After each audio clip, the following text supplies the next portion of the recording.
Bienvenidos a esta nueva videolección. Ahora vamos a hablar uno de los temas fundamentales de la programación actual, que es la programación orientada a objetos. Pero, ¿de qué se trata? Podría darles una explicación grande, así como la puedes encontrar en Wikipedia o en Google, pero lo más importante de entender qué es la programación orientada a objetos es verlo como una técnica o una forma de programar.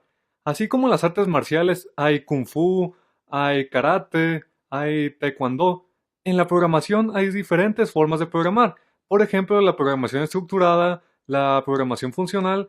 En este caso, estamos hablando de la programación orientada a objetos, que como su nombre lo indica, es una programación de la cual se basa sobre objetos.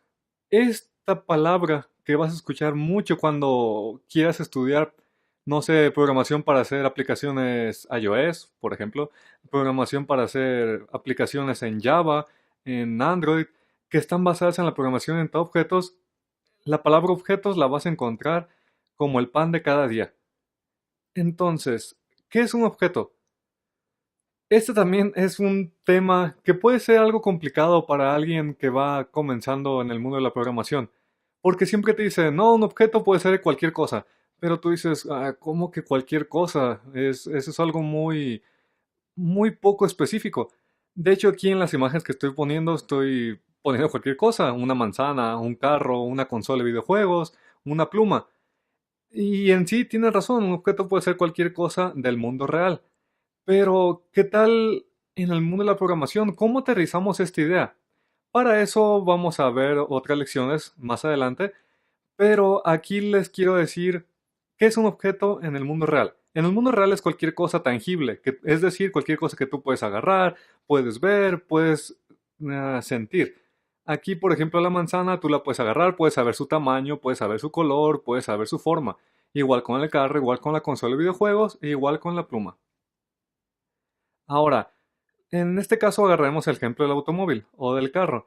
Aquí vemos otra palabra que se utiliza mucho, que sería propiedades. ¿Qué es una propiedad? Una propiedad es una característica especial de un objeto.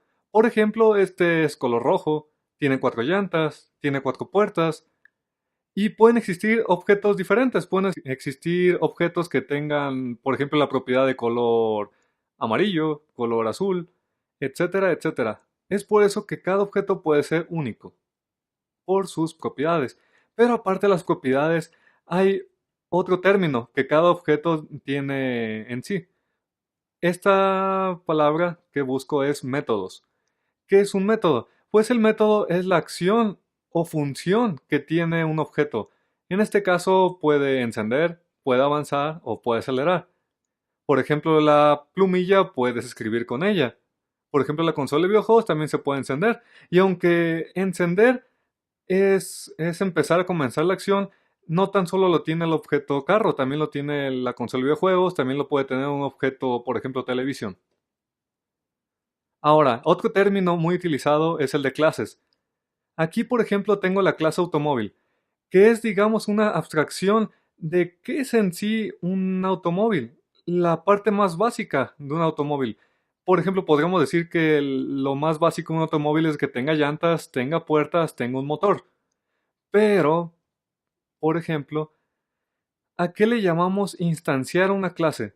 Instanciar una clase decimos cuando vamos a crear en sí el objeto, porque al principio tienes una clase, por ejemplo, clase automóvil, o volviendo al ejemplo de las frutas, tienes digo, al ejemplo de la manzana, tienes la clase frutas, pero tú cuando tienes la clase no tienes el objeto en sí, tan solo tienes, digamos, que un molde, tienes los planos para hacer un objeto, y ahora sí, al momento de hacer un objeto, por ejemplo, en hacer el carro o en tener la fruta manzana, estás instanciando una clase.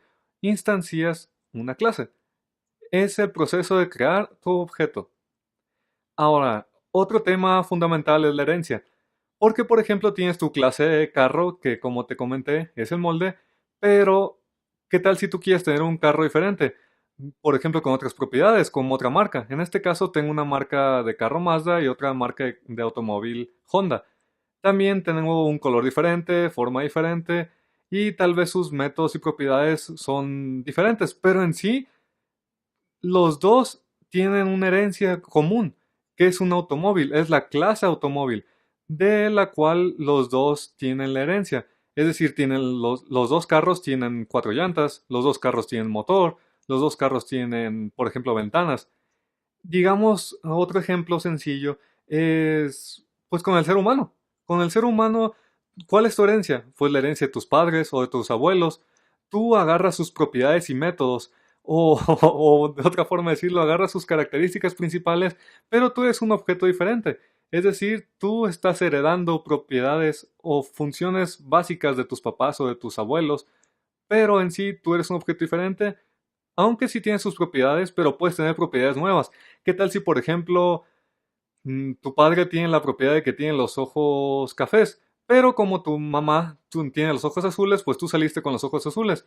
Aunque tú tienes propiedades parecidas a las de tu papá, tienes unas nuevas, por ejemplo, el color azul. O puedes tener propiedades diferentes, por ejemplo, un cabello más largo, o que tienes la piel más joven, porque obviamente eres más joven, o no sé, tal vez métodos o funciones que tú haces diferentes. Por ejemplo, que tú sepas cocinar, o que tú sepas karate, o que sepas andar en bicicleta, cosas que tal vez tus ancestros o de donde tú vienes, de tu herencia, no tenían al principio. Y que tú también puedes heredar. Por ejemplo, este carro Mazda podría tener una sublínea que sería, por ejemplo, un Mazda, llamémosle Mazda Mini, que sea parecido al Mazda 3, pero que sea con propiedades diferentes. Por ejemplo, que sea más compacto, que tenga más capacidad de rendimiento de gasolina, etcétera, etcétera. Y ahora, con esta pequeña explicación espero que te quede más claro de qué se trata la programación entre objetos. Pero, siéndole sinceros, a mí la primera vez que me explicaron estos términos yo no entendí. Porque bien puedes entender aquí, pues sí, un carro, una manzana, es fácil, objetos, sencillo. Pero al momento de aterrizarlo en el código, al querer tú programar, es donde viene la dificultad. Es por eso que les recomiendo que empiecen a practicar. Practiquen porque es la base de poder entender todos estos términos. Entonces, continuemos. Muchas gracias, nos vemos a la próxima.